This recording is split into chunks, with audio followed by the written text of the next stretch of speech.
Genesis 7. Then the Lord said to Noah, Go into the ark, you and all your household, for I have seen that you are righteous before me in this generation. Take with you 7 pairs of all clean animals, the male and his mate, and a pair of the animals that are not clean, the male and his mate, and 7 pairs of the birds of the heavens also, male and female, to keep their offspring alive on the face of all the earth. For in 7 days I will send rain on the earth 40 days and 40 nights, and every living thing that I have made I will blot out from the face of the ground. And Noah did all that the Lord had commanded him.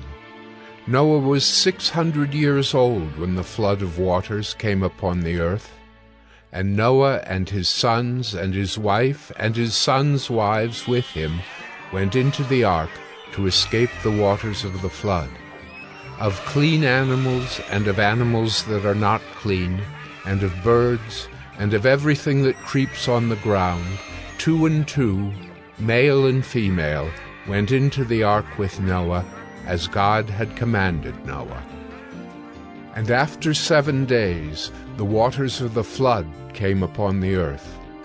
In the 600th year of Noah's life, in the 2nd month, on the 17th day of the month, on that day all the fountains of the great deep burst forth, and the windows of the heavens were opened. And rain fell upon the earth 40 days and 40 nights. On the very same day Noah and his sons, Shem and Ham and Japheth, and Noah's wife and the 3 wives of his sons with them, entered the ark, they and every beast according to its kind, and all the livestock according to their kinds, and every creeping thing that creeps on the earth according to its kind, and every bird according to its kind, every winged creature. They went into the ark with Noah, 2 and 2 of all flesh in which there was the breath of life. And those that entered, male and female of all flesh, went in as God had commanded him, and the Lord shut him in. The flood continued 40 days on the earth. The waters increased and bore up the ark, and it rose high above the earth. The waters prevailed and increased greatly on the earth, and the ark floated on the face of the waters. And the waters prevailed so mightily on the earth that all the high mountains under the whole heaven were covered. The waters prevailed above the mountains, covering them 15 cubits deep. And all flesh died that moved on the earth, birds, livestock, beasts, all swarming creatures that swarm on the earth, and all mankind. Everything on the dry land in whose nostrils was the breath of life died. He blotted out every living thing that was on the face of the ground, man and animals and creeping things and birds of the heavens. They were blotted out from the earth. Only Noah was left, and those who were with him in the ark. And the waters prevailed on the earth 150 days. Genesis 8. But God remembered Noah, and all the beasts and all the livestock that were with him in the ark. And God made a wind blow over the earth, and the waters subsided. The fountains of the deep and the windows of the heavens were closed, the rain from the heavens was restrained, and the waters receded from the earth continually. At the end of 150 days the waters had abated, and in the 7th month, on the 17th day of the month, the ark came to rest on the mountains of Ararat. And the waters continued to abate until the 10th month. In the 10th month, on the 1st day of the month, the tops of the mountains were seen. At the end of 40 days, Noah opened the window of the ark that he had made, and sent forth a raven, It went to and fro until the waters were dried up from the earth. Then he sent forth a dove from him to see if the waters had subsided from the face of the ground. But the dove found no place to set her foot, and she returned to him to the ark, for the waters were still on the face of the whole earth. So he put out his hand and took her, and brought her into the ark with him.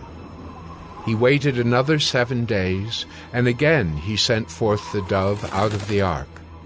And the dove came back to him in the evening, and behold, in her mouth was a freshly plucked olive leaf. So Noah knew that the waters had subsided from the earth. Then he waited another 7 days and sent forth the dove, and she did not return to him any more.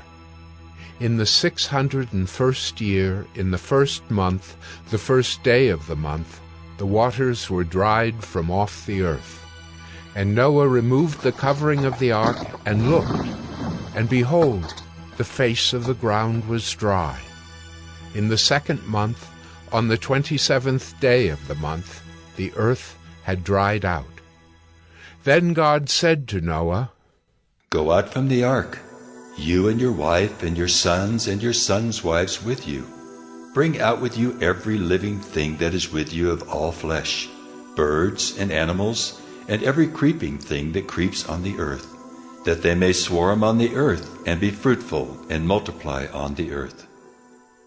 So Noah went out, and his sons and his wife and his sons' wives with him, every beast, every creeping thing, and every bird, everything that moves on the earth, went out by families from the ark. Then Noah built an altar to the Lord, and took some of every clean animal and some of every clean bird, and offered burnt offerings on the altar.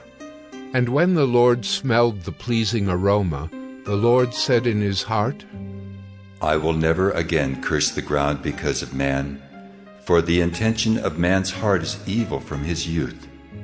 Neither will I ever again strike down every living creature as I have done. While the earth remains, seedtime and harvest, cold and heat, summer and winter, day and night shall not cease." Genesis 9. And God blessed Noah and his sons, and said to them, "Be fruitful and multiply and fill the earth. The fear of you and the dread of you shall be upon every beast of the earth, and upon every bird of the heavens, upon everything that creeps on the ground, and all the fish of the sea.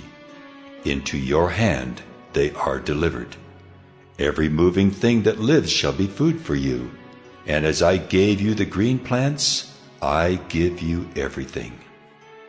But you shall not eat flesh with its life, that is, its blood. And for your lifeblood I will require a reckoning. From every beast I will require it, and from man. From his fellow man I will require a reckoning for the life of man. Whoever sheds the blood of man, by man shall his blood be shed. For God made man in his own image. And you, be fruitful and multiply. Teem on the earth and multiply in it." Then God said to Noah and to his sons with him, "Behold, I establish my covenant with you and your offspring after you, and with every living creature that is with you, the birds, the livestock, and every beast of the earth with you. As many as came out of the ark, it is for every beast of the earth. I establish my covenant with you, that never again shall all flesh be cut off by the waters of the flood, and never again shall there be a flood to destroy the earth." And God said, "This is the sign of the covenant that I make between me and you and every living creature that is with you for all future generations. I have set my bow in the cloud, and it shall be a sign of the covenant between me and the earth. When I bring clouds over the earth and the bow is seen in the clouds, I will remember my covenant that is between me and you and every living creature of all flesh. and the waters shall never again become a flood to destroy all flesh.